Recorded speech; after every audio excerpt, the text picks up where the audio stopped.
Hello, good morning, good afternoon, good evening, wherever you all are. It's a pleasure to welcome you to this series and session. My name is Francisco Guevara. I'm co-director of Arquetopia, and joining me uh, here today is also Nayeli Hernandez, our programs director for all of our residencies in Mexico, Peru, and Italy. It's a pleasure to have you here today. This is Arquetopia Free Virtual Open Studio series titled Behind the Curtain in celebration of our 15th anniversary. And we are going to be having these sessions throughout the year, this year and next year as part of our 15th anniversary. And the goal is to establish an ongoing dialogue and conversation with each one of the artists that we're going to be hosting as part of this series. Something important to mention is we are actually recording this session. If you accept being seen, you can turn on the camera. If not, it's also okay. You can ask any questions as we move along, either open your microphone or sharing your comments on the chat room. So I'm going to share my screen with you today. It's exciting to share the work that I've been producing in the last few months and a year. Just fine. Where is it? Here it is. Please let me know if you're able to see it. And wonderful. So we begin with this open studio titled The Preciousness of Coloniality. And as usual, as I mentioned, this is an ongoing open dialogue. So you can actually ask any questions as we move along. I'm going to share with you some of the process that I have been going through as, in terms of my art practice. And before we begin and, dive into the theme, I'm going to state our land acknowledgement. And Arquetopia acknowledges that all of our artist residencies are located in historical lands that over the centuries have been continuously defended from the invasion of multiple empires, including the Hispanic monarchy, the First French Empire, the British Empire, and the Mexican-American War. We recognize that our work is only possible because of the multiple histories of resistance and contestation that intersect in Mexico, Peru, and Italy, including each and every one of you. Through our mission, we continuously acknowledge the voices of those who have been historically unheard, seeking to address the violence and injustices of settler colonialism and imperialism, knowing that envisioning justice is only possible in the anti-colonial way. This acknowledgement is not metaphorical, but rather an active engagement in which all of our artists in residence are included. It is the first step to honor the land, the wisdom, to love and respect the people that inhabit Mexico, Peru, and Italy. And this open studio is in the context of Treasures of Adverse Possession, which is in view until October 18 at the Gallery of the Mexican Consulate of Mexico in San Francisco. And I'm going to share some of the work that I have previously made in relation to this particular exhibition, and also, which is very exciting, I'm going to announce the new exhibition here in Puebla, which is opening on November 28th. So as usual, we begin with two quotes that will actually establish some sort of framework to understand the different ideas that we're going to be intersecting and weaving. The first one is by James Baldwin. History is not the past. History is the present. We carry our history with us. To think otherwise is criminal. And the other one is by Michael Tosick from his book, What Color is the Sacred? And it reads, redemption can never be final because the gap between the old and the new can never be closed. Writing worth reading is built this way, writing being a continuous confrontation with the past that evoked it. Such is the reflection of the sky in the sea, such is indigo.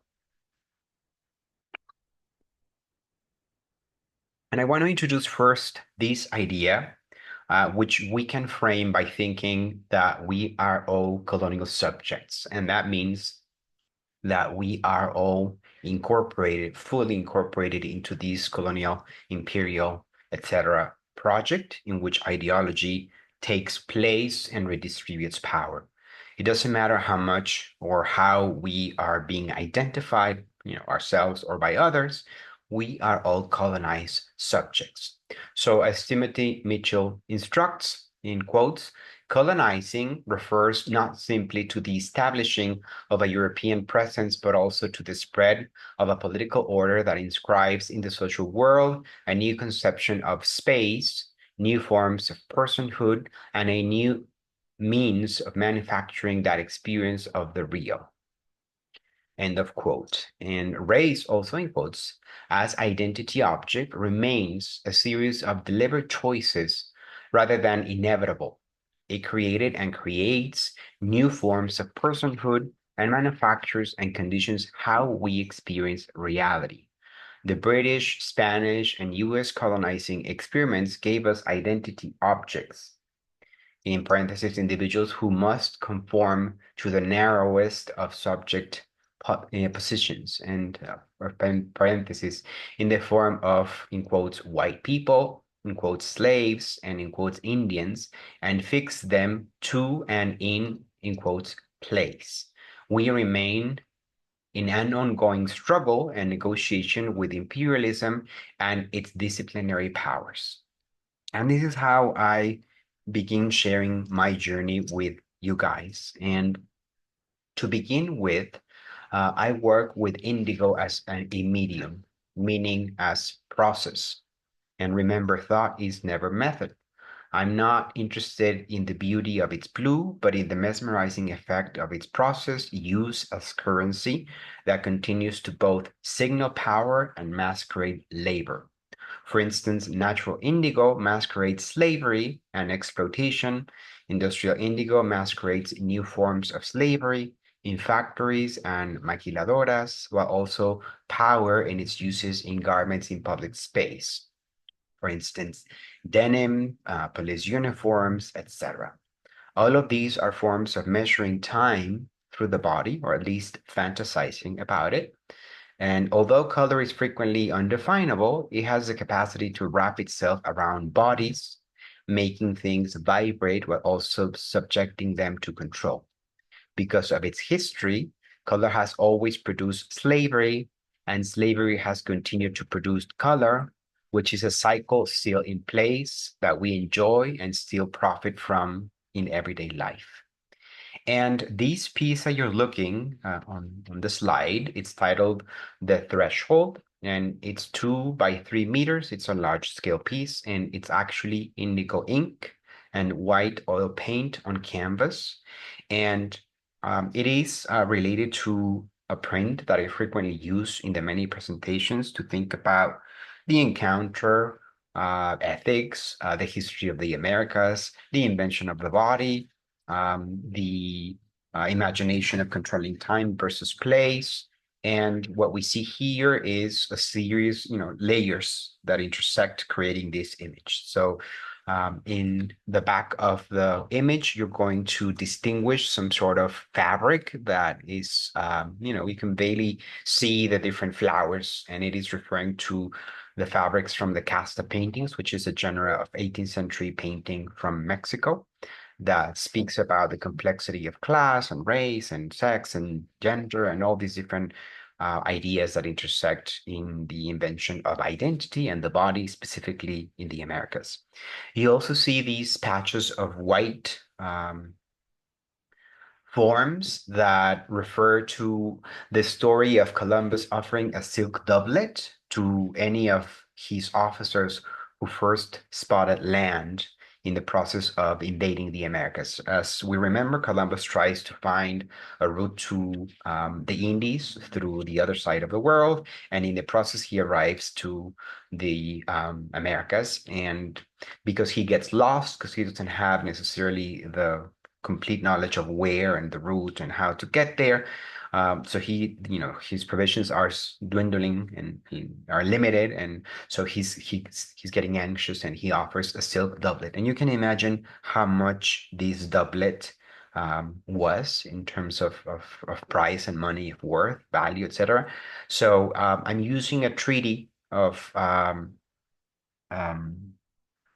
of making these doublets that create the patterns to assemble it. So you see pieces of the doublet and the different signals how to assemble it. And then at the forefront of the image, you see on the left, Americo Vespucci, or the silhouette of Americo Vespucci from this print of Nova Reperta, which I'm going to show in a minute. And then also America waking up, laying on a hammock. And I am replacing the formation of their bodies with two distinct maps. On the left, it's a Mesoamerican map that creates relationships in the reading of the map. And on the right, over America, is the map of Tenochtitlan by Hernán Cortés, which refers to Venice and different ideas. So I use this piece to begin this journey, to think about how color intersects, to, a lot of my work has to do with reading history and trying to insert missing pieces of that history to create the possibility of an open-ended question. And here we arrive to one of the main questions that I try to address and I constantly think about in the residency, which is also part of my practice with each one of you, and also in my work as visual artist. So why body, why academia? And the body has become a central concern both in academia and the wider culture, providing one of the fewest points of direct contact between these often divorced spheres. After the scandal over Robert Mapplethorpe's 1988 exhibition, the rise of new techniques of medical imagining of the body, imaging of the body, and the dissolution of many of the norms of sexualized identity, the body question continues to gain urgency, even today, and more than ever today. Indeed, at all times of social uncertainty, the representation of the body is a key concern. The current moment is an amplification of the experience.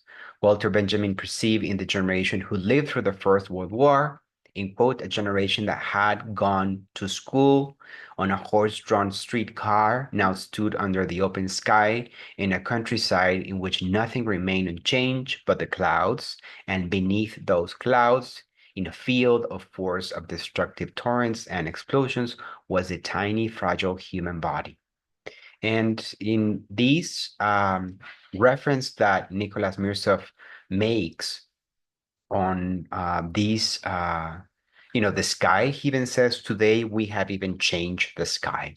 So that also is related to the notion of the body. And this is also why the body keeps having these transformations. And here we see the image of Nova Reperta, Americo Vespucci on the left, America on the right, as I was describing. If you analyze this print, you can see how movement is confined to the left side of the image and place is invented on the right. And then all these layers intersect. Technology on the left, you can see this ship arriving, moving, all these, the garments and the technology and the science and the control of the world. On the other side, you have America, which of course is naked, rooted in the land, the feminine, the masculine. You also see the cannibals in the back roasting a leg. So we have to think about how the body is mutable, incomplete, and always in flux. In quote, this alarming feeling of instability has led to numerous efforts to control the development of the physical body by promoting certain physical characteristics at the expense of others. This is what the body really becomes. In standard settler colonial legal phrasing, adverse possession means taking land without the consent of those who were already there, and thereby acquiring title to the land. It remains an active and central part of U.S. law. Such taking possession without consent is equally applicable to bodily violations of all kinds. Since the 16th century, Europeans have visualized colonialism as rape. And as you remember from many of the readings that we have been looking at, it's present. It continues to be the ways in which we protect property. So we need to think about what is the body? Why the body? How do we invent it? How do we construct it? And these 3 points describe it. So your body is not itself. It is a battleground. It is subject to control through the legacy of the Renaissance, colonialism, and imperialism. The, in quotes, perfect body is now under siege by the pharmaceutical, aerobic, dietetic, liposuctive, calorie-controlled, cybernetic world of empire. And remember, this is in reference to a book by Nicholas Mirza, Bodyscape, but also is referencing the idea of empire as Christian Buick talks about it and thinks about it, rather than thinking white people or empire, the Spanish, this, or pointing fingers. We think of empire as the abstraction to be able to name it, and as we move along, then it has to become something very specific in our questions. So body is a verb rather than a noun. It is a process rather than a thing.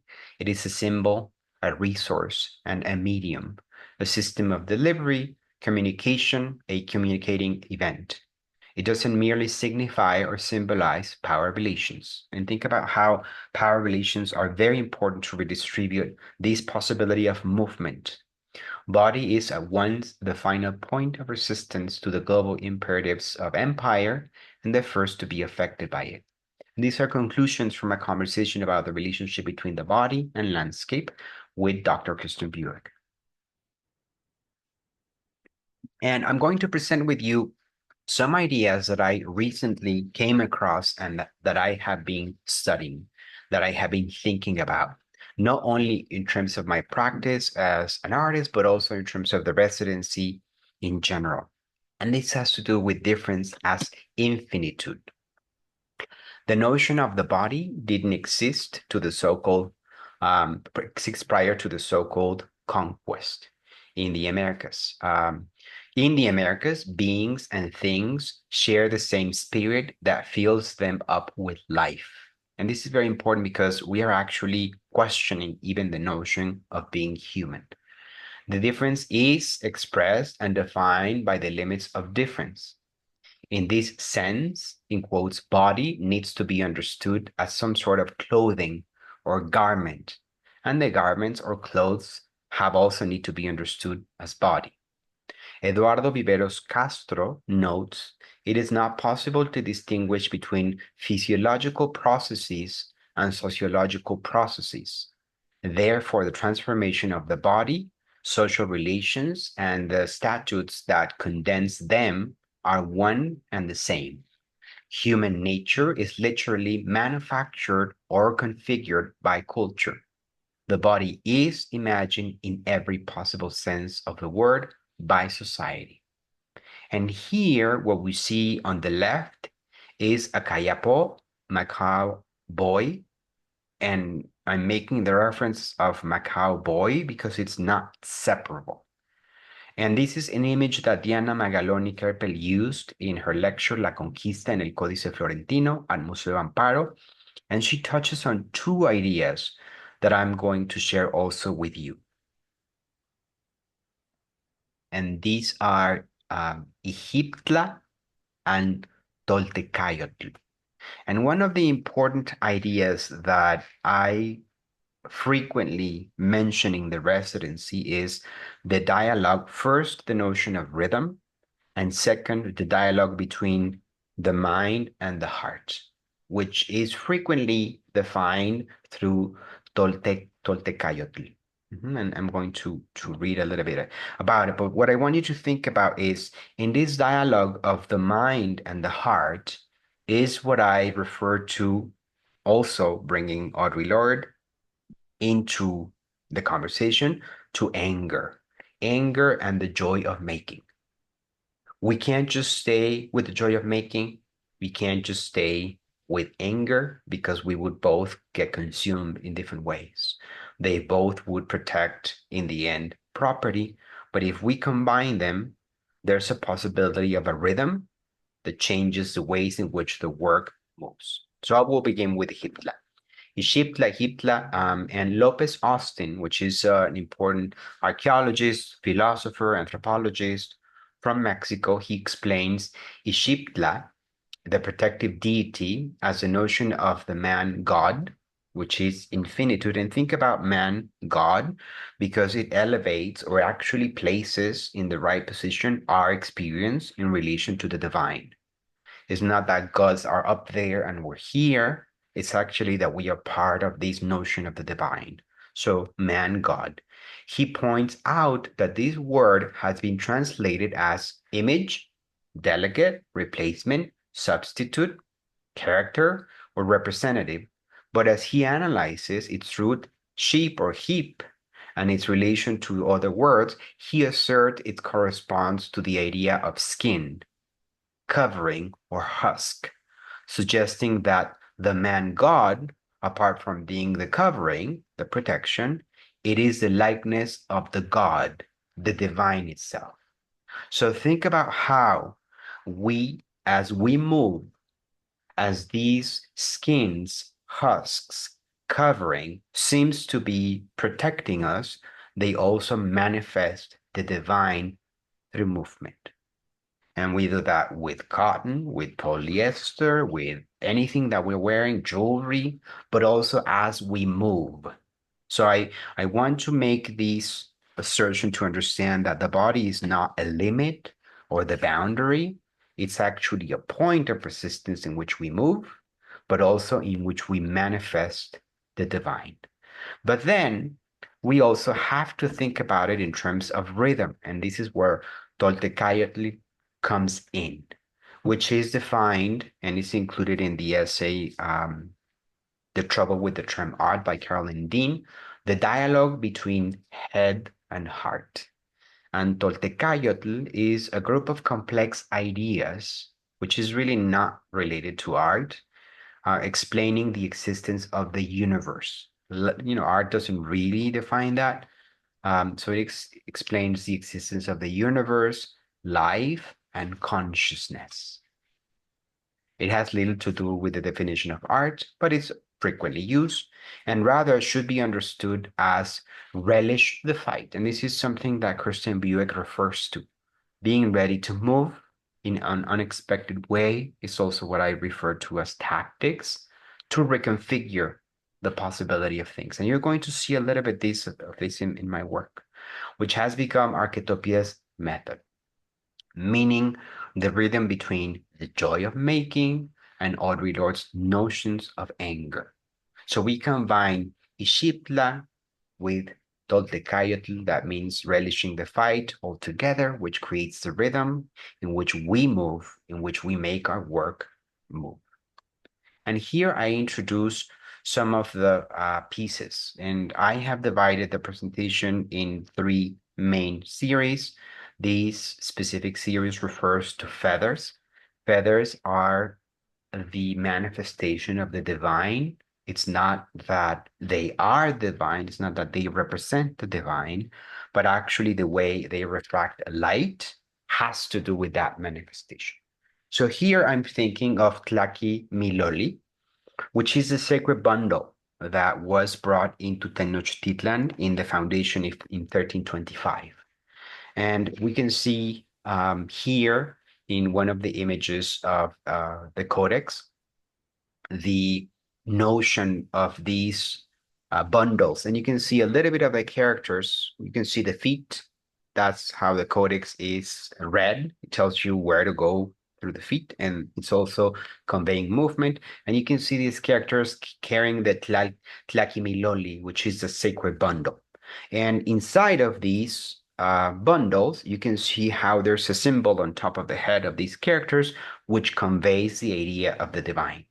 And some of them are carrying feathers, and another one is carrying a mirror, but it's not necessarily the objects. Objects didn't exist. It's the notion of the divine that is manifesting in these bundles. And when the conquest started in 1519 and the city of Tenochtitlan was actually raided, these bundles were actually taken back. And they were taken back in the same route as they were taken into Mexico City. And then they were hidden.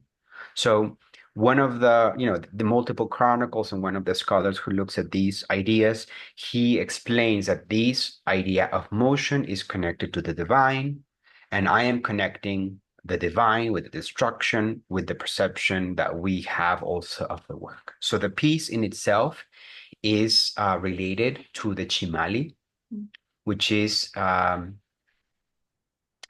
these feather shields that since the 16th century they were actually taken into Europe, and there are different cargo relations and indexes in which they describe 72 of these shields, 80 something. They went into different collections in Europe. They actually began the transformation of every notion of art in Europe, and in that moment you start seeing in Florence and in Paris and in England all these different feathers, and they start changing the ways in which art was defined by the Renaissance. So I'm thinking about non-dominant knowledge in that sense, the manifestation of the divine. We also see the image of the burning house every time the conquest or the invasion happened in the process of several decades and centuries. Each one of the towns that was destroyed would be described with these image that we see in this slide at the upper part, which is the burning house. So I make this connection, and I make a divine representation, and the piece is titled "What Happened to the Sacred Bundle?" And it's feathers, amber, and corals mounted on sterling silver, and it refers to these ideas in terms of destruction, non-dominant knowledge, and think about how I try to uh, ask questions in the process.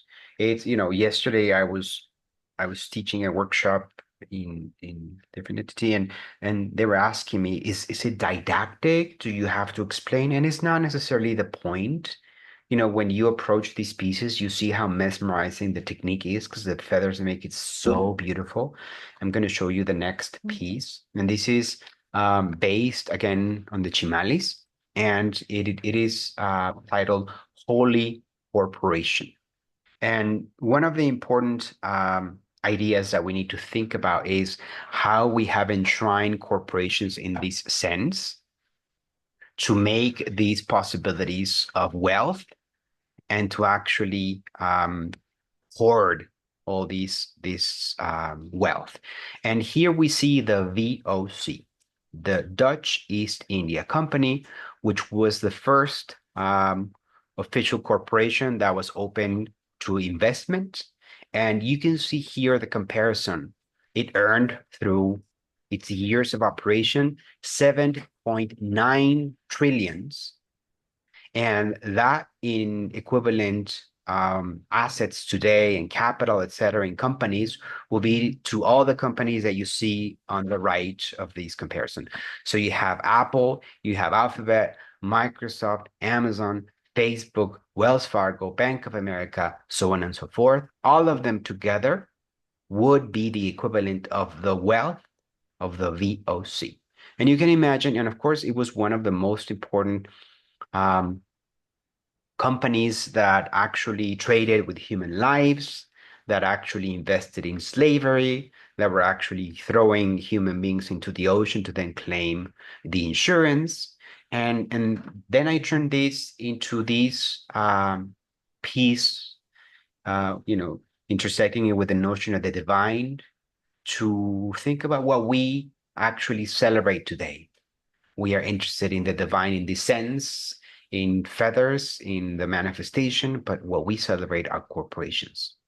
And I intersect here the idea of epistemicides, and remember, it refers to the systematic destruction or erasure of people's knowledge systems, often as a result of colonialism, imperialism, or cultural domination. It involves the suppression of non-dominant or local ways of knowing, understanding the world, and transmitting knowledge, often replaced by the dominant culture's epistemological frameworks. And here the divine and perverse manifestations as, they manifest as the means in which empire can exist, expand, and have continuity. As usual, if you have any questions that you want to add or anything, please feel free to either post it or raise your hand or open your mic. So to undo the burn, place does not produce nor confirm identity. However, in any given context or spatial relations can tell us about our social relations relative to gendered, classed, and racialized hierarchies.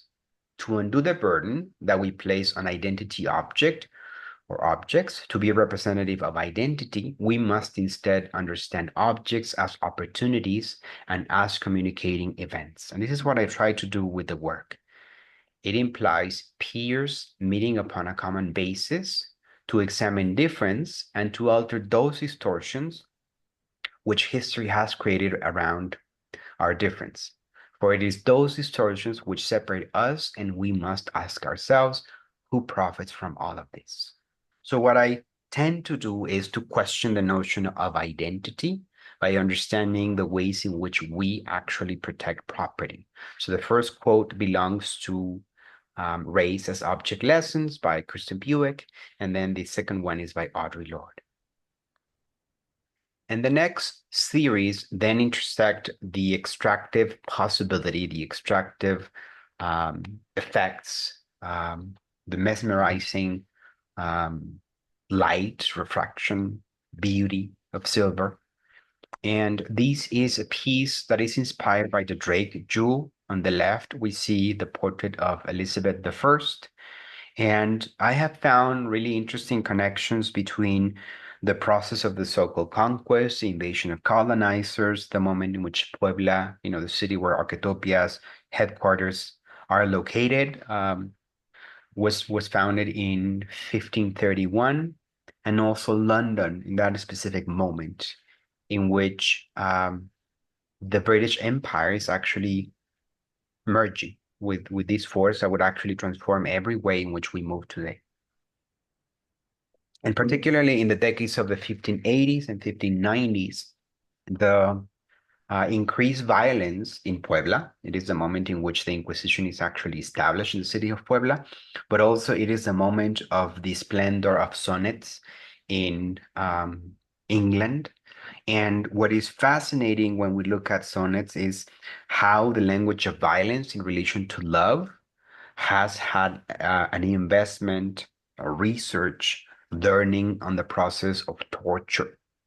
So sonnets do speak about the different possibilities of torture and how torture was associated eventually as the suffering in terms of love to the divine, but also to each other. It will actually lead into the 17th, 18th, and eventually 19th century. But it's a very important, crucial moment in which the world is fully being transformed through modernity.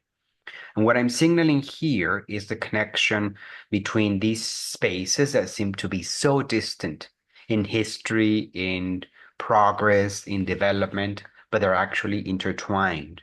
And for instance, Byron Hammond refers to this space as the Mediterranean-Atlantic, connecting the Mediterranean with the Atlantic because they were not separate. There were spaces in which all these ideas were actually flowing, just as I was mentioning with the feathers. And these pieces that we see to the right, the front part of the pieces in the center, and then the back part of the pieces on the extreme right. And it's actually inspired by the Drake jewel that Elizabeth I is wearing in this portrait. And the piece is titled At the Heart of Freedom, and it belongs to a series of symbolic portraits in silver pendants encrusted with precious gemstones, exploring different manifestations of empire as a superstitious fantasy of destruction and extermination.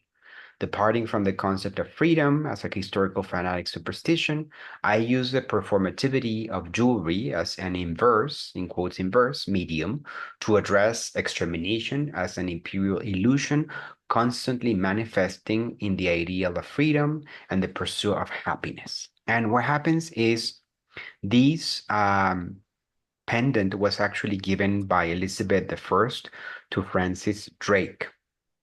And these narratives are connected to the ways in which Tenochtitlan was raided. Many of the artifacts that were sacred in Tenochtitlan were actually taken into Habsburg Europe. One of them is the obsidian mirror that was used to determine the date in which Elizabeth I was going to be crowned.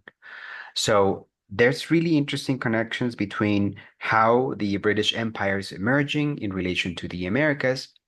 So in this series, I continue exploring the links between continental philosophy because it's the moment these, and you're going to see it in the most recent exhibition that I'm presenting in November, and the practices of knowledge destruction by identifying subtle historical narratives of power in the complex process of embodiment. Through each symbolic portrait in the form of jewelry, I think of ontology through the Cartesian ideal, how it's constantly put into question. I actually put, I think and I ask the question about ontology and the Cartesian ideal by addressing our shared legacy of these monstrous historical events or the so-called conquest of the Americas, also to the birth of the expansion of the British Empire, including the ransacking practices of the Grand Tour and the creation of museums, etc. So what you're seeing here is how all these ideas intersect: the Grand Tour with residencies, the invention of museums through portrait, paintings, jewelry, and all these ideas intersect in our shared history of extermination. So I address what Jacques Rancière defines as the acceptability of the image and the nature of the intolerable image itself, meaning the experience of pain and indignation for such events and how these are brought into the spectator's present, like we're doing here now. However, through medium, in this case jewelry, in this case silver, gems, and the performativity of embodiment, intolerability doesn't become a spectacle, but rather a question. And through the authority of image, we are obligated to a certain connection with history. And think about how these ways of reading the work do intersect with each one of our individual histories.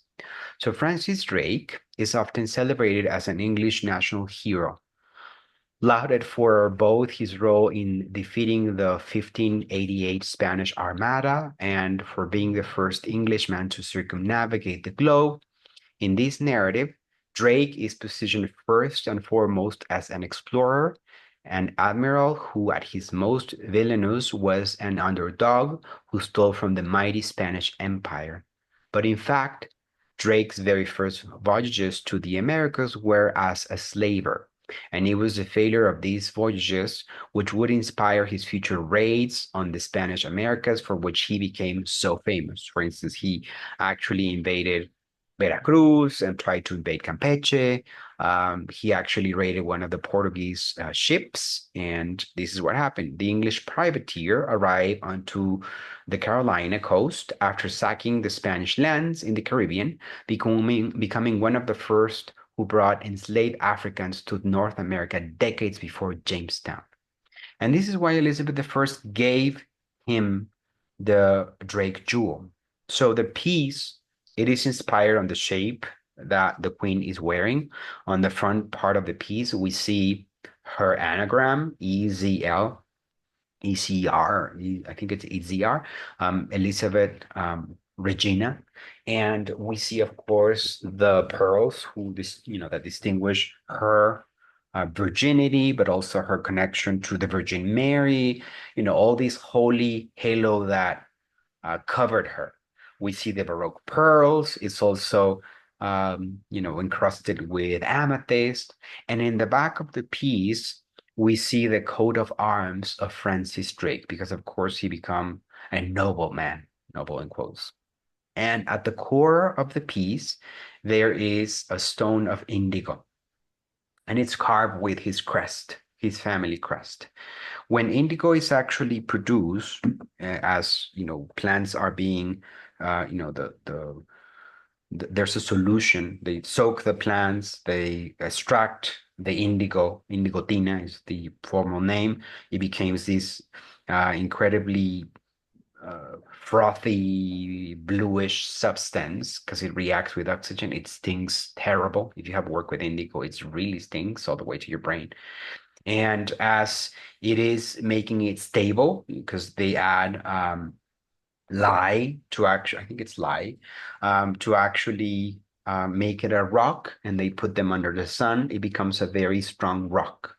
And at the core of the rock, sometimes you can find this stone that is very, very hard. It's the compressed indigo. And I was able to carve these indigo this oval shape with a crust and put it at the core of the piece.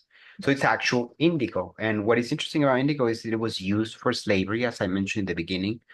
Um, in the Americas, plantations were actually developed to produce indigo. Indigo was extracted, made into this pigment, and then it was traded for actual human lives, not even with money. The indigo directly. Humans were actually enslaved, kidnapped, taken to the Americas, and they were producing more indigo. And then indigo was used again and again, and it's a cycle that continues all the way today. So at the core of freedom is indigo. Cannot be understood because we experience freedom at the expense of others. And this is what we see in the origins of how enslavement started in the Americas, all the way to Elizabeth I and Francis Drake. And this is another piece. We have to keep in mind that property is a driving rationale of conflict and violence. And this is a ring. It's titled 1521. And I am addressing the idea of the transubstantiation, the transformation of substances. Is what happens in church, in mass. And that's what happens to the space in the Americas into becoming land, becoming property. So this is what we see on the right is a map of Tenochtitlan. It's the same map that I used in the first piece, and that Hernan Cortés actually drafted after an image that he thought it was similar of Venice. And it was the first time these relationships were commodified for the purpose of war, invasion, destruction, and then also the ring of Paul II on the right. So this is a ring. It's a silver. It's casted on lost wax, sterling silver with an amethyst. And if you see the little dots or the marks in the ring are also the different paths to connect land in central Mexico all the way to the city of Tenochtitlan, which is a crown jewel that we see with the amethyst. And then it also reads Temextitlan, which is one of the notes referenced as the location in the map of Hernan Cortés. So the intolerable image. The classic use of the intolerable image traced a straight line from the intolerable spectacle to awareness of the reality it was expressing, and from that to the desire to act in order to change it.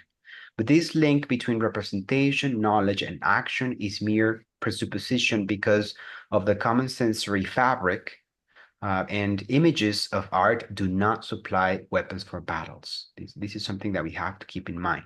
They help sketch new configurations of what can be seen. If you remember, James Baldwin talks about the chaos of the world and how we try to make sense of it through art. We create some sort of order into this chaos. What can be said and what can be thought, and consequently a new landscape of the possible. So I'll read it again. They help sketch new configurations of what can be seen, what can be said, and what can be thought, and consequently a new landscape of the possible.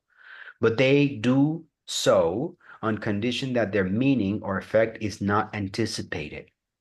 Images change our gaze and the landscape of the possible if they are not anticipated by their meaning and do not anticipate their effects.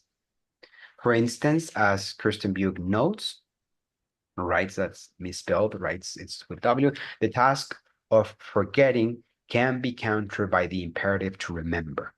And this is what I try to do. The task of forgetting can be countered by the imperative to remember. So we think about dissensus. What dissensus means is an organization of the sensible, where there is neither a reality concealed behind appearances, nor a single regime of presentation and interpretation of the given imposing its obviousness on all. It means that every situation can be cracked open from the inside, reconfigured in a different regime of perception and signification. This is what Kirsten Bug refers to as the possibility of communicating through an event. We have to think of art as an event. To reconfigure the space of what can be seen and what can be thought is to alter the field of the possible and the distribution of capacities and incapacities. Think about how we spatialize power. It's how space is turned into place. So here, there is a possibility of a redistribution of capacities and incapacities. This census brings back into play both the obviousness of what can be perceived, thought, and done, and the distribution of those who are capable of perceiving, thinking, and altering the coordinates of the shared world. So then we move into the painting series. As you notice, in this process, I work with the notion of empire, the importance of property, and the fact that we are all colonized subjects. So again, here we have indigo. The title of the piece is Uranometry or Uranometria, the Solar Massacre, and it's indigo ink, white tempera, egg tempera, with silver and copper leaf on canvas. And what I try to do here is to figure out ways in which we can see certain elements in history through the actual medium of painting. As you remember, as we know, painting is the most imperial medium that art can have. So I intersect several layers of images. You can see the VOC again, the Dutch East India Company. You can see the symbol sort of emerging through this character. And to the right, you can see the patterns of porcelain that actually was used as the official symbol of the VOC in creating different plates and different ways of eating. So it's also signaling the ways, the routes, the trade routes through the New Spain as well, connecting, Southeast Asia with the Americas, with Europe. This character that we're looking at is Frederick the Hopeman, spy, navigator, astronomer, ship's master, prisoner, linguist, and the VOC governor. He was a field commander and was a key figure in the earliest days of the Dutch forays into the East Indies spice trade, surviving 4 journeys to today's Indonesia, the first 2 disastrous with enormous loss of life, then twice as a VOC governor involving the domination of the Portuguese, Spanish, and English rivals and the local populations. He incidentally was the first European to encounter the west corner of Australia and the homeland of Ross Islands, ending much speculation about the Terra Incognita Australis. And the title of the piece is actually referring to a moment in I think it was in the 1600s where the Hopeman arrives to Indonesia, and he's actually captured, and he develops this stellar map to be able to navigate into the south part of the globe and be able to arrive to Indonesia and come back. And eventually he comes back with force, and for no reason other than property and wealth, he produces a solar massacre, killing Indonesians for no reason, just other than taking over nutmeg and spices. So I try to intersect these ways in which we move in relation to portraiture, in relation to merchandise, in relation to icons and techniques, etc. Here we have one of my favorite pieces. It's titled Arquetopoietic, which is the divine manifestation of something, or the immaculate conception of a corporation. And it's layered. Of course, it's layered. It is cochineal, Pau Brasilia, which is also pigment from the Americas, Chile Guajillo. I prepare all my pigments, and a little bit of oil paint and tempera on linen. And what you see is the image of the Habsburg eagle, which is a 2-headed eagle. You can see the wings emerging in the back. It's a portrait of Charles V, who is actually also responsible for the establishment of the coronation of Our Lady of Guadalupe, which became an incredible corporation, so wealth all the way to today. And also in relation to landscape. What you see at the center of the image is the landscape of Tepeyac, which was already a secret site even before the alleged operation. And in that sense, it's also how the extension of landscape becomes always the limit, the border for civilization. It's how we envision what follows in the process of civilizing. And we see also a little bit of the apparition in different moments. And the background of the piece, it's 23 karat gold leaf with the 12 stars of the garment of Our Lady of Guadalupe. And like the Spanish, Mesoamericans used insignias to denote the name of a family or lineage. They also use symbols in their battle attire to represent the name of their communities. For both Huacachol, uh, Huacacholteca is a community, and the Spanish, the eagle was already an essential symbol. The eagle was a primary element in the place of glyph and used to represent Hualquecholan. Hual means eagle in Nahuatl, and this is what you see in this image in the middle of the slide. Similarly, the image of a double-headed eagle represented the European Habsburg dynasty and appeared on the coat of arms of the King of Spain. So there's a connection there that is established. And this is how we need to think about how class is enshrined, how the two-headed eagle becomes this class symbol. And then we also connected it to the Virgin of Guadalupe in a moment. So several indigenous communities were granted the right to use the Habsburg coat of arms in return to their military service. After establishing an alliance with the Spaniards, the Cualquecholteca adopted the double-headed eagle as a sign of their privileged position in the new colonial system.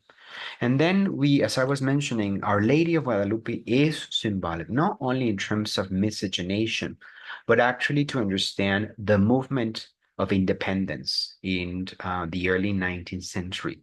The first political war flag that was used for the movement of independence was actually the image of the Virgin of Guadalupe. A common sensory fabric.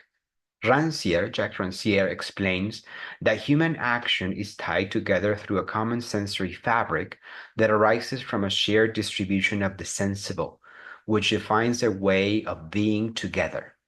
Nevertheless, because the social bond of art is what Rancière suggests speaks only as the voice of a people to come, it is a voice that is always in the future or referring to the future.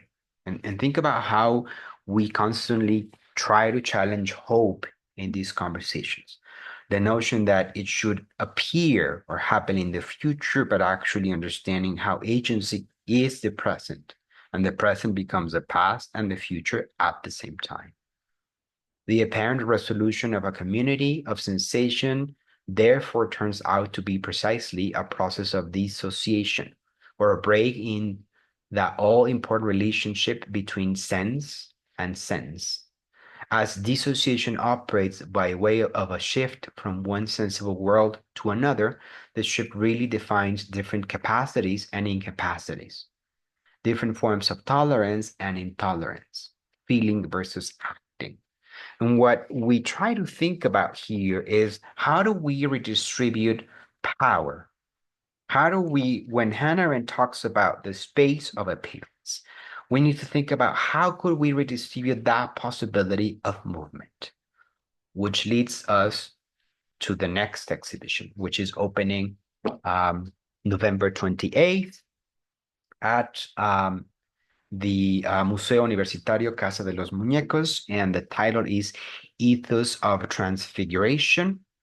And I'll explain a little bit of the museum. In 1983, the Universidad Autónoma de Puebla, UAP, acquired the building to, the Casa de los Muñecos, which has some sort of figures in the facade, and turned it into a university museum.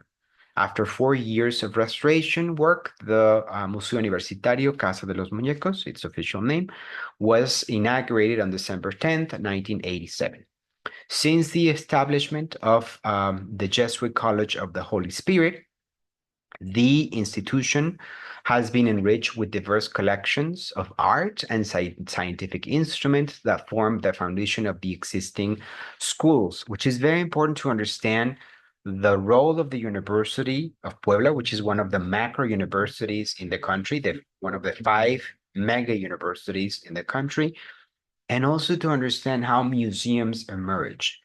It has 18, 17, some 16, 17, 18, mostly 18th century paintings, but it also has a scientific, technological collection related to the 19th century ideas of illustration. And the museum inherited significant art collections from the Art Academy of Puebla, and which were the paintings that artists were studying to learn painting, of course, and the Viceregal collection of the Society of Jesus colleges in Puebla, which we have to mention that Puebla, although was a very small city in comparison to the rest of the world, it was one of the fewest cities, also I think with another one in Poland, with 5 Jesuit colleges, which were absolutely expensive, complex, producing knowledge so you can imagine the wealth of the city, even if it was a very, very small city. Just to make a reference, in the 1580s, Puebla had 10,000 inhabitants, and London had 200,000 inhabitants. Yet, of course, the Jesuits had already been, persecuted in England, but in Puebla they had 5 colleges. So today it houses over 4,000 items, including paintings, furniture, stucco work, engraving, photographs, and watercolors.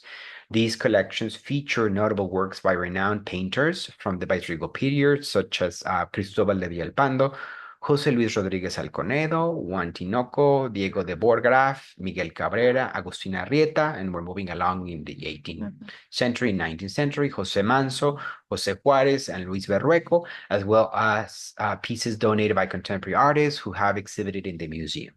The museum also offers spaces for temporary exhibitions, an auditorium, and 2 patios, enhancing its overall appeal and functionality, blah, blah, blah. So what is important to think about is the collections that these museum houses could easily rival with many collections around the world, LACMA and the Met, and many different collections because of the quality of the work, the wealth. So imagine these, early 20th century museum inheriting a little bit of the tradition of the 19th century and how we appear in space and how it situates us in relation to the history of art, in relation to painting, and my work here is responding precisely to these collections that are associated with the Society of Jesus, but also in relation to Cochinillo, which is absolutely fascinating. So community as praxis versus self as origin. We need to turn the art experience into a process rather than defining art as a final object. Struggle for the freedom of the individual subject, in quotes, begins when we dismiss the opposition between looking and acting and understand that the distribution of the visible itself is part of the configuration of domination and subjection. It starts when we realize that looking is also an action that confirms or modifies that distribution, and that interpreting the world is already a means of transforming it or reconfiguring it. So we need to think about how seeing is not a passive action. It's not passive, but rather active. Developing hybrid creative practices relating to political activism, theater, pedagogy, and art. These groups further challenge the dovetailing of the construction of the artist as a singular genius with the commodity values of the marketplace in the mainstream art complex. And this is referring to the reading Who's an Artist by Amelia Jones, and she's referring to Guillermo Gomez Peña and La Pocha Nostra troupe. And I use this as an inspiration for the idea of poltergeist. He refers to himself as an artist as an intercultural poltergeist, transcultural poltergeist in many ways, meaning a spirit that makes noise, that disturbs, that creates movement, that shakes things up. And I use these ideas to think about how do I relate to this collection today with the power of the Jesuits. So to the left, we have Antonio Mariano Rojano Budarra, which was a notable figure in the Jesuit order. And he was recognized for his contributions to education and mission work in the 17th century. As a member of the Society of Jesus, he embodied the Jesuit commitment to scholarship, spirituality, and service. Rojano Mudarra played a key role in establishing educational institutions that promoted intellectual rigor and moral development, reflecting the Jesuits' philosophy of integration of faith with reason. His efforts not only advanced the mission of the Jesuits, but also left a lasting impact on the communities he served, emphasizing the importance of education in fostering a more just and compassionate society. That is in theory. Because what we see here in the portrait is how the portrait is constructed. Of course, it has all these layers of class and wealth and religious beliefs. But something interesting that caught my eye is the background of the painting, where he's actually being framed by all the theological, philosophical ideas of the Society of Jesus. And to the right, this is my response to the painting. So, what I'm doing in this exhibition is connecting cochineal, which is present in the collection throughout these paintings. Many of these paintings that I have selected have cochineal as a pigment that was used. But also what we're going to see as well is the patron of the Society of Jesus and the establishment of the colleges in Puebla was a very rich, wealthy enslaver who actually had the largest cochineal farms in the world. And the amount of wealth that he produced was absolutely incredible, to the point that when he passed away, bequeathed everything he had to the Society of Jesus. And of course, the collections, etc., was formed in that process. And these colleges actually trained many of the thinkers that eventually got expelled in the 18th century and were actually taken to Bologna, even if they were born in Mexico, as Mexicans in quotes, because it was New Spain. They were actually taken into Bologna and kept there. Um, so in this piece, what I'm doing is I'm responding with this other piece, which is based on Lógica Mexicana, which is one of the books that actually Descartes used for his theory. Lógica Mexicana, written by Antonio Rubio de Rueda, served as the official logic manual for the Jesuit order, widely used in their educational institutions across the globe. This includes La Flèche in France, where a young René Descartes was educated. The text provided a foundation in Aristotelian logic and other philosophical principles, shaping the intellectual environment in which Descartes developed his ideas.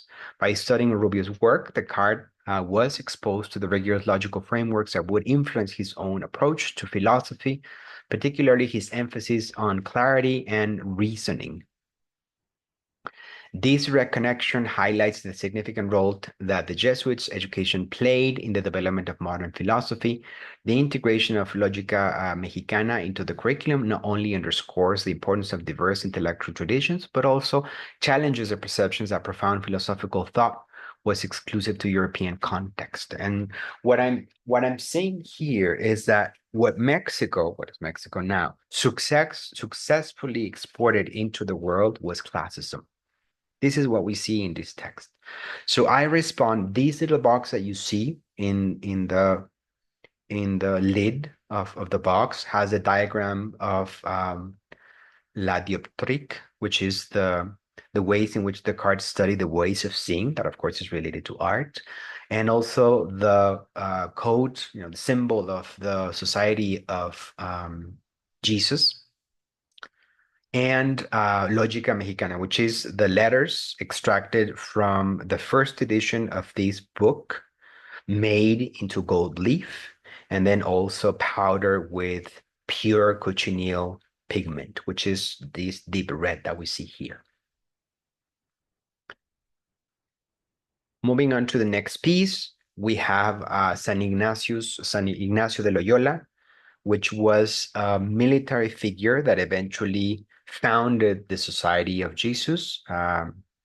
And here we see two very important portraits with the flag of the Society of Jesus.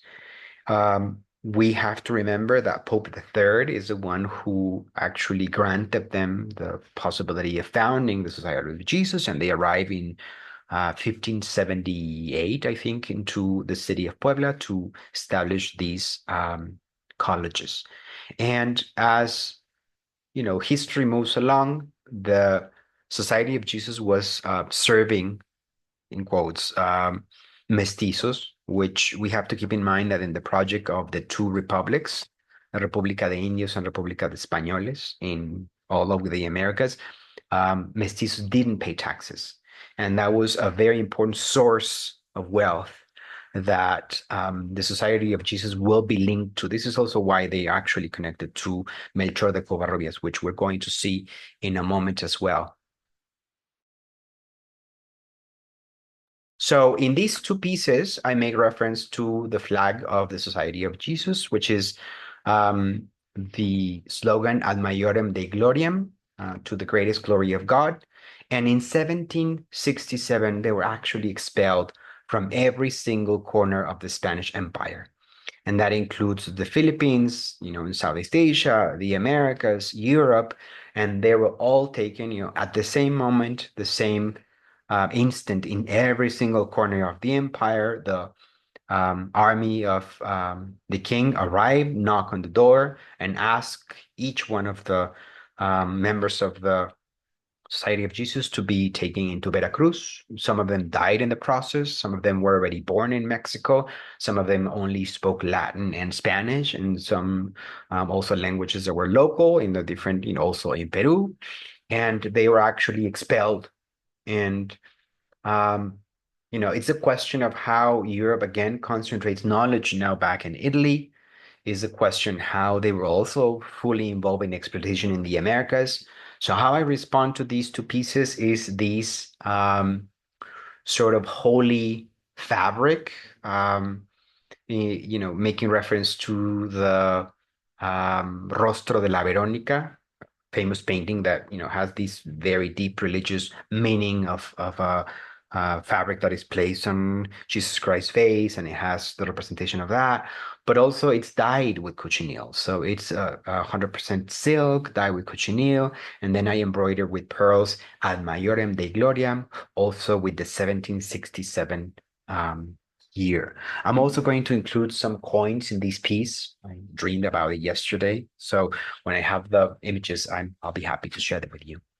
And then the last piece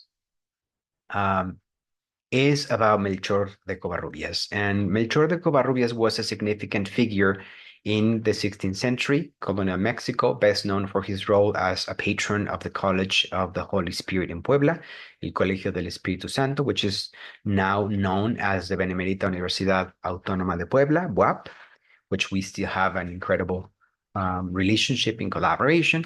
And his support was instrumental in establishing the institution as a center for education and intellectual growth during a time of significant cultural and religious transformation in New Spain. Through his patronage, the Jesuits were able to promote classical studies combined with Christian teachings, attracting students and scholars eager to engage in theology, philosophy, and the humanities. Under his patronage, the college flourished, contributing to the formation of an educated elite that would shape the cultural landscape of the region. In addition to his contributions to education, Covarrubias was involved in the encomienda system, which allowed Spanish settlers to extract labor and tribute from indigenous people. As an encomendero, he oversaw the labor of indigenous communities, often subjecting them to demanding conditions, to say the least, in the pursuit of agriculture and economic gain.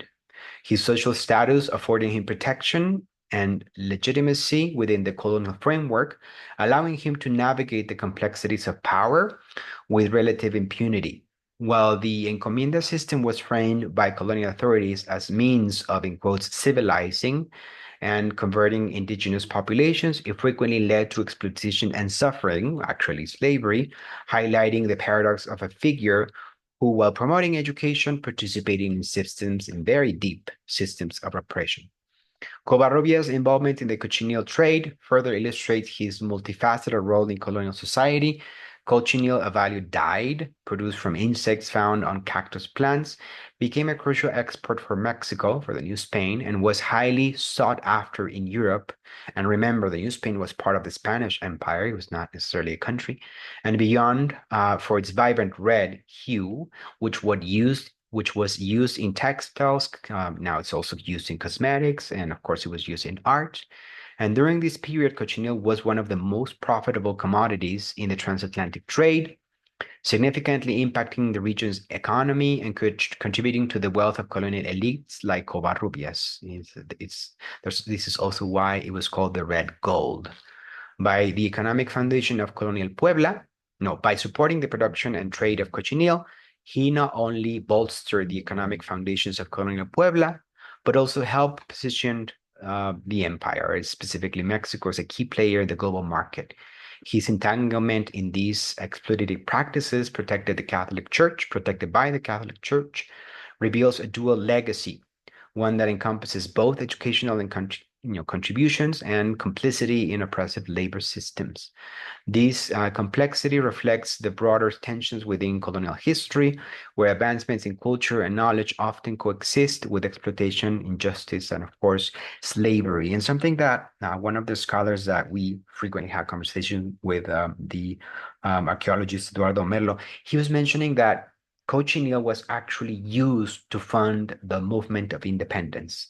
Morelos, for instance, would raid the different routes in which cochineal was moving and then sell cochineal in the black market to actually be able to fund the movement of independence. So think about how entrenched these little, in quotes, little bug is in the formation of our lives today, but specifically Mexico, but Puebla in relation to these collection, the museum, the Jesuits, etc. So what we see on the left, or what we see on the right, is the 18th century painting of Don Melchor de Covarrubias. You can also see in the background the Colegio del Espíritu Santo, the College of the Holy Spirit. And on the left, it's my response to this piece, to these portraits. And it's an official portrait is actually placed in one of the most important university classrooms, halls in which master classes are taught. And it's celebrating his legacy to the Jesuits and, of course, the university.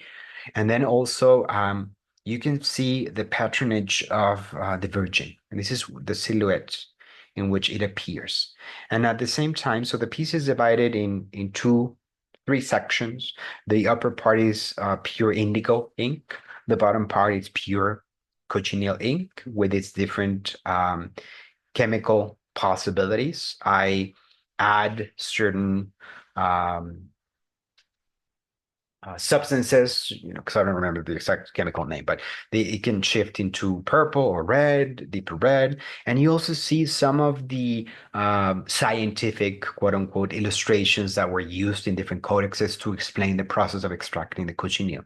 And it becomes its sort of landscape in which Melchor de Covarrubias emerges in the process of being also protected, sponsoring. It's this very complex position in which we then get located in relation to the exhibition.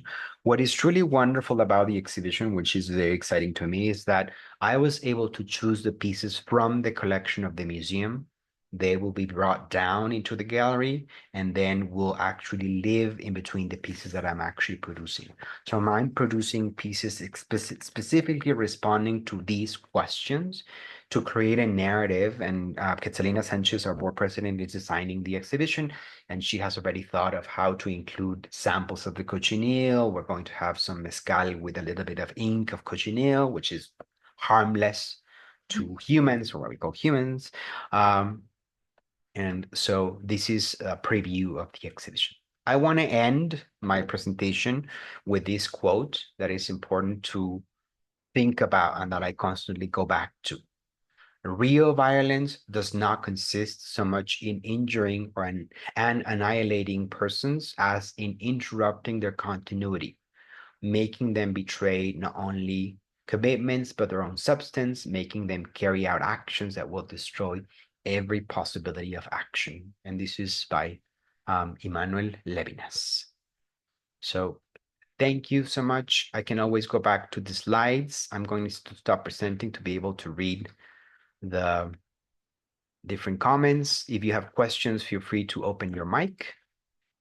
I'll be happy to engage in the dialogue.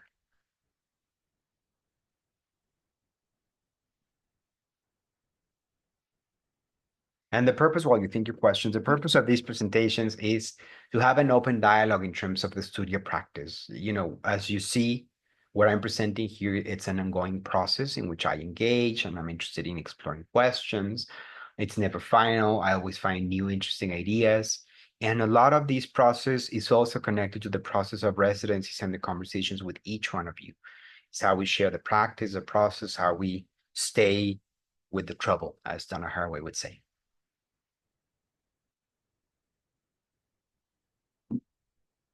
Any questions, any comments?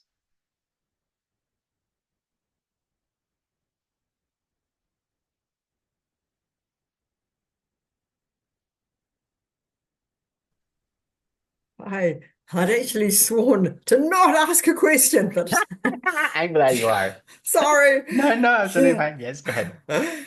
Oh, it's sort of like not a question so much as an idea I've had because Mhm, listening to the lecture because I'm making some large oil paintings, so that was just great with ceramics. mhm. So that was really good to hear about it being the most imperial medium, kind of perfect. And their landscapes hybridized, like hybrids of local where I live by the beach, on the big, rough West Coast, and Hollywood movies, sort of vistas, scenes. Um, so, and the thing is, when you said about the poltergeist, about the ghosts, I thought to put ghosts in the landscapes, but then I realized in the context of the lecture, like they are ghosts, and that these landscape paintings are ghosts already. They don't need, yeah. Anyway, so that was really Absolutely right. Yes. helpful. Landscape is when we think about landscape, we have to remember that it's really an invitation. It's not really pointing at anything concrete. You know, when you say landscape in Hollywood, then I have to imagine maybe scenes from Lord of the Rings or whatever movie. Mhm. Yeah, But it, mhm. Indiana Jones. Right, there you go. But it's not really that it means anything because we didn't necessarily describe the ocean or the mountain or the tree or the bird or the nest or the egg of the bird. You know, we can be very, very specific. So landscape, it's an invitation to see through the eyes of empire. And that's horrific because there is a connection between Renaissance and the ways in which empire sees. It's how its birth, you know, it's the ways of seeing are born within Renaissance and is connected all the way to drones today. The reason why drones can identify humans or species in particular and can kill them, it's because of the Renaissance. Because it invented the notion of the body, it was codified, it was made. So when I think about these landscapes, we have to think about them as identity objects that needs to be disturbed. So rather than thinking that poltergeist should be an apparition, we need to understand that art is an apparition in itself, just like you said it. Mm, Just like you said it. mm, It is an apparition. And Levinas even talks about it in a way that I find it very useful. It's a shadow. Art is a shadow because it resembles something. It comes from the future, allegedly, a mm, promise, but not really. And it doesn't stop being what it wants to be, but it doesn't fully become what it claims to be. So a landscape is not really the landscape. It's not really mm, the complex relationships of ecosystems or the wind and the ocean and the tree mm, interacting, or even the way in which light is refracted. You know, all these different complex relationships are not present in landscape. yet it doesn't stop resembling what it could be or should be or wants to be. So it's like a shadow, it leaves a trace. Right. But because it leaves a trace, it also leaves the sensation of that trace that prevents action. That's the problem with images. They prevent action. So rather than thinking we are morally correct with our images, we think of them as opportunities to reassign the possibility of movement. And that reassignment is not really up to us. It's not that I can tell you with my images, now you're going to move this way, but rather give up agency that I have to allow others to emerge in whatever ways they want, they can. Mhm. So it's a redistribution of power that images could do. I'm not claiming I have the power to do it. What I'm saying is it's a journey that I share with you in this process of learning, teaching, because teaching and learning goes hand in hand, like you're mentioning right now. A better way to describe everything I presented with theory is the question that you just asked. Images are ghosts, are spirits. What we need to do is make noise with them to disrupt what art history does. Awesome. Thank you. No, thank you. Other questions, other comments?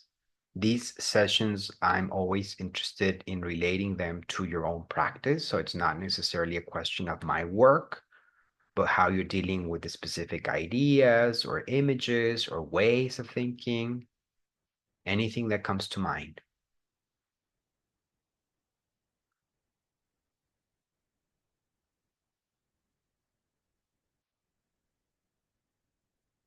Also, if you're interested in any of the specific essays that I mentioned or any of the quotes that I included, feel free to post it on the comments and I'll be happy to send you the essay if you're interested.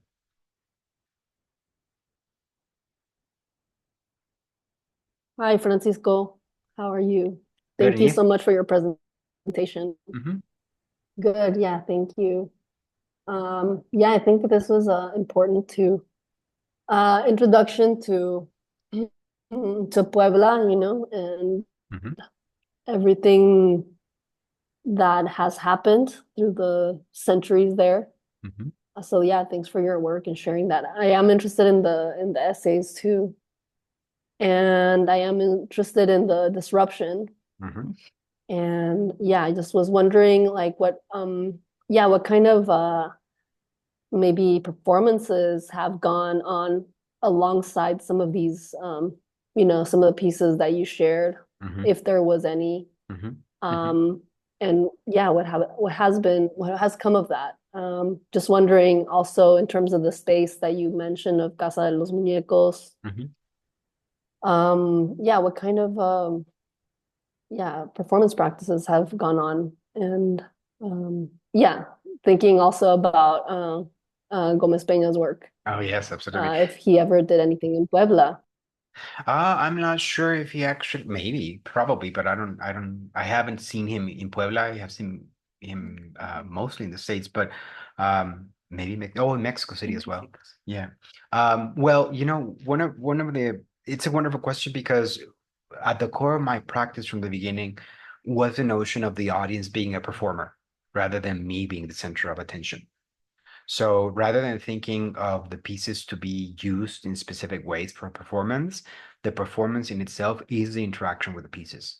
And that's why, from the notion of poetry that both James Baldwin and Audre Lorde talk about, I gave this incredible lecture on incredible because it was really incredible in terms of the findings, not necessarily that I incredible, but the findings of the connections between Audre Lorde and Mexico are absolutely incredible. She was followed by the FBI and she arrived to Oaxaca and she was questioned there. So there's all these intersections of resistance and in her theory that are connected to Mexico that I found really powerful. So in her work, in both of their work, poetry is what alters rhythm to create tension through oppositional or opposite ideas, tension is created to allow space to be opened up. So in my work, specifically in this new exhibition that I'm planning, is to understand the context of Puebla as a very formal, viceregal, conservative, aligned with empire city, with a very deep tradition in that, an investment in that. We have to remember that Puebla, for instance, has these Spanish clubs in which you have to fake your accent to get in. Things like that are weird. They not only happen in Puebla, but also the cities of Mexico. But this notion of being European, which is also highly questionable in every single sense of the word, is what you see in the legacies of these museums. And the Academy of Puebla, in terms of art, which eventually disappears, was very important to the production of visual culture, not only in the Americas, but also in many parts of the world. So to understand that weight in relation to the work that I'm doing today is where the audience appears. And that's the key aspect to my work, rather than thinking, the performance is improvisation in that sense. How do we create tension between these very heavy collection and the work that is experimental in many sense, but also acknowledging its hateful legacy, portraiture and the extraction of cochineal. So what I tend to do is also engage members of the community with their ideas. I find Jesuits very complex, to the point that we could hate them. But we also need to understand the other side of the story. In 1763, 67, when they are expelled, many of them that were in the colleges studying and learning and teaching were doing their jobs in relation to their history and in relation to location and in relation to language, and suddenly empire expels them. And they're taking into this foreign land, to Polonia, in which they were subject to racist, nasty, what we know about the world today, which is not foreign. So how do we reconcile those histories? Many of them died in the process of being taken to Veracruz. And it's not to celebrate lives and deaths, but it's to understand how the history is relived constantly because we are attached to extermination in deep ways. It's to understand how color continues to do that in terms of movement. So yes, in many of the essays that we'll be working with you in your residency, we'll touch upon that. And it's also making the space of Puebla more complex because now it's emerging as a very important touristic center that needs to be questioned in terms of its role with philosophy, but also its roles with enslavement, but also with encomiendas, but also, so it's how I see the possibility of performance also given back to each one of you in their projects and in relation to these spaces.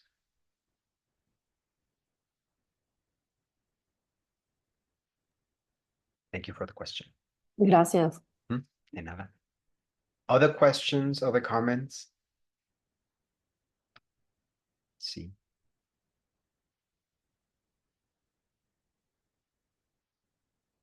Sophia says that she'd love a presentation. I will send you also the landscape readings.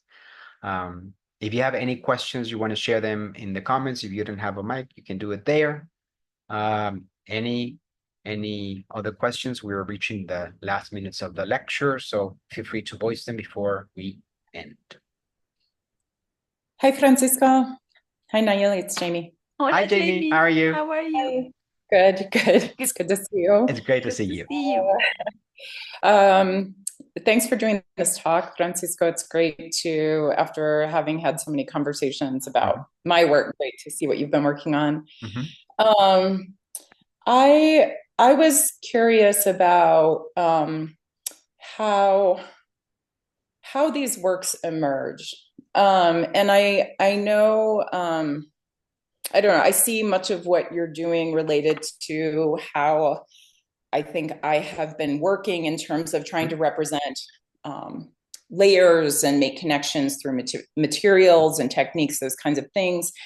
And where I have struggled is that I sometimes find myself creating artworks that are products of an intellectual process, and less products of the studio. And so I was just curious about how the work emerges in that sense. Like, how are you working between this artwork in the collection that you're referencing, and then how do you arrive at the works that you were choosing to place in dialogue with those works? And how, these are a lot of questions, so pick what you want to answer, but also how do you judge whether pieces are succeeding? Are they opening the space? How do you decide that they are opening the space that you are looking for in terms of disrupting or unsettling? And then I was just curious to know, how much do you rely on wall text or some kind of interpretation through the museum, and do you even have control over that, or is that for the curators to decide? Yeah, wonderful questions. Wonderful. Okay. Well, first, they arrive in nightmares. Sometimes I have a dream about something. Sometimes I just wake up with an idea, and it's a product of research. It's not that I get illuminated, but what I do is understand that concept doesn't give meaning to the work. This is conversations that we've had throughout the different programs in the residencies. We think and we imagine that intention remains in the work, and it doesn't. Like you were mentioning, in this process of trying to make it intellectual is part of that, of rejecting that notion of how we can be morally correct, and rather we rely on research, which is ideal. But then we also go back to aesthetics in what the notion of the perfect abstraction was sought after in the 18th and 19th century, particularly 19th century, and also reaching, the beginning of the 20th century. And what we see is the racist theory of color that Goethe produced, which is nasty. Blue makes you sad and orange makes you hungry. All of that is bullshit. Or even these notions of composition, circle is perfect, and all cultures use circles, and circles therefore are universal. Nothing is universal, as we know, and circles do not, mean the same or even taste the same. Tortillas and pizzas are very, very different. They're based on circles. But when we reach the 18th century, the moment art was born, and I'm referencing Caroline Dean's essay, The Trouble with the Term Art, we see that technique tells you how to read the work. It's the point of entry. It doesn't tell you what the work is or it's not or should be, but rather how to read it. So what I do is I make an emphasis on the vocabulary of the technique. And this is why it has taken me into really incredible possibilities of the technique itself. For instance, to figure out the chemical composition of pigments to be able to make them stable and achieve the red or the blue that I need. And it's part of what we share. You also have that neurosis commitment, finding the perfect idea. But that not but and that becomes the vocabulary. But think about the vocabularies of cochineal. It's purple, it's pink, it's red, it's slavery. It's each one of them, and not only symbolically but technically. One of the challenges that I find in this particular exhibition, which I didn't find in the previous one, which is highly invested in indigo, is that cochineal is very hard to photograph. Very, very hard to photograph. It's very difficult. The pieces always look different, and it almost seems like I'm trying to trick people into not seeing or seeing. Sometimes it looks purple, sometimes it looks bluish, and it's the same painting. I didn't change anything. So I find that vocabulary of the refraction of light, and there I connected to the space. So I think of elements of history that make me excited. So, for instance, how is it that we find these two portraits of Ignatius of Loyola with the a flag which is painted with cochineal, but is not mentioned in the collection, but it still refers to my experience. For instance, one of the incredible elements of this exhibition is the Virgin of Our Lady of Sorrows, or Our Lady of Sorrows, is a very iconic image that I grew up with, and I had no idea why. And it's an image that the Jesuits brought into Puebla for middle classes. So many, many centuries after, my mother inherits from her mother this image on copper of Our Lady of Sorrow. So the Jesuits had a project of inventing nations. They wanted an independent, but they are expelled before, just a few years before Mexico can become independent. But the middle class didn't want them to leave. So I find my story there, not with the Jesuits, not with independence, but in the trouble of all of that. Am I looking for justice all the time? Am I connected to the Jesuits? Yes. Are the Jesuits nasty? Absolutely. So where do I find myself in that process in relation to these pieces?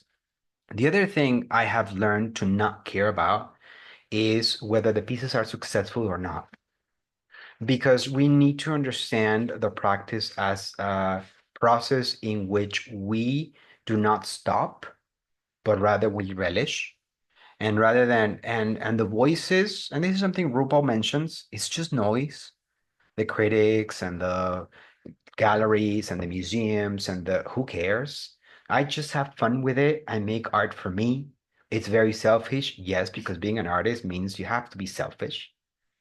Why should the world deserve your work and become a burden for everyone else? It doesn't deserve that. We just do it because we have to survive. So it's why I introduced these two notions of relishing the fight, of the dialogue between the mind and the heart, meaning we can't just stay with the anger, which we all have and share in different ways. We can't just stay with the joy of making because it's absurd and makes our practice stupid. We get lost in it and then we are like, where is the meaning? It has to go hand in hand. But one of the things that I learned in the process, and I acknowledge these with each one of you, is this is something Kirsten Buick taught me. The residencies are part of my practice, have been part, it's one of the privileges, immense privilege, that I have to be able to keep reading, to keep studying, to keep learning. Each one of you ask me questions I do not have the answers for, and then therefore I have to research and think about. And that's why it took me so many years to arrive to this production. For many, many years I didn't paint because I didn't know what or why or for what reason. But in this process, then it expands, and then you lose the fear of the field, because it's really about having fun by understanding how we relish the fight. How do we, I can't, and this is, the answering the last part of your question. I don't, if students ask me, if viewers ask me, I'm happy to engage in conversation, and I organize guided tours so that I can respond questions in relation to context. They do include certain explanation of how I arrived to this research, but I allow other voices to speak about my work. And I don't, one of the agreements that I have with the curator, and that he said from the beginning, is I don't believe in your ideas about the Jesuits and how you think of colonialism. And I have to put that out there. And I thought, he's right. He has the right to have his own voice. Right is the wrong word, but his own voice matters to my practice. So rather than saying you're wrong, you're right, I engage, and it allows me to understand the nuances that are missing. So it's the process of dialogue that I love, and each exhibition has to be with a different curator, engaging with their own ideas and dealing with that negotiation. Um, I also love that possibility of engaging with peers like you guys in the process of engaging with these questions. So it's and your questions during your different residencies lingered in the sense that I figured this notion of the joy of making. Is this mesmerizing? You even forget lunch, you forget problems. And the reason I was able to arrive to these projects and ideas, it's because we were drowning after COVID. we couldn't survive, and things were not working, and hate was everywhere, and I knew I was going to get a heart attack. And that's why I say nightmares. So I figure out the only way to make this different is by getting into a rhythm in which I can explore these ideas. And the work itself came up with its own life, and it's been taking me in journeys that I just have to follow. I frequently don't understand where it's taking me or why, or sometimes it's I want an exhibition for tomorrow. And I just learned this from RuPaul. Just say yes to everything, and then you figure out the challenge. Thank you. Thanks so much. Absolutely. It's my pleasure. Anytime you guys need anything, I'm always here for you. I have the privilege to be able to learn because of you, with you. So anytime, as I have mentioned constantly, I'm always here in space. Anytime that you need anything, I'll be here. Thank you again. It was a pleasure to I hear. know she already left, but I think it's a good also chance to thank Shengli Chilian. She was the person who, or she's being the person who is being part of our community for a long time. She's being the link with the university, and many of the things that we are able to do regarding exhibitions, the open process, bringing our artists in residency into the classroom context at the university has been thanks to her. Also, Alejandro Andrade, who's going to be the curator of the exhibition, and of course, Elsa Hernandez Martinez and Elsa Hernandez Fuello from the Museum Casa de los Muñecos. And especially thank you for every one of you. We have a really strong community, and we've been building all this together. Thank you to the staff, Sayani, Rocio, Klaus, and everyone who's been part of this long and fun trip and journey. We are gonna have one last virtual session by the end of the year to complete the series of free virtual lectures as part of our anniversary. So we will be in touch very soon. Thank you, everyone. Thank you, everyone. Gracias. Gracias. Bye. Adiós. Adiós. Gracias. Gracias.